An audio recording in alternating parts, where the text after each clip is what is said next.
మనతో మాట్లాడుతూ వస్తున్నారు. ఆయన మాట్లాడే దేవుడు. దేవునికి స్తోత్రం. హల్లెలూయా. ఆయన ఏం చేస్తారు చెప్పండి? మాట్లాడే దేవుడు. ఆయన చూసే దేవుడు, ఆయన పరిశీలించే దేవుడు. ఒక్క మాటలో చెప్పాలంటే ఆయన సజీవుడు. ఆమేన్. ఆయన ఎవరు చెప్పండి? సజీవుడు, జీవం కలిగిన దేవుడు. ఇప్పుడు ఆయన మాట ఎలాంటిది అంటే ఆయన మాట బహుశ్రేష్టమైనది.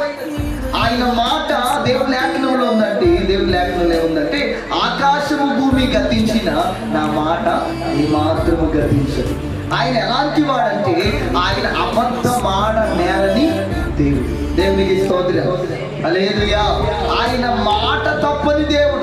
మాట ఇచ్చి నెరవేర్చగలిగిన దేవుడు. ఇప్పుడు ఆ మాట చేత ఏం చేస్తున్నాడు?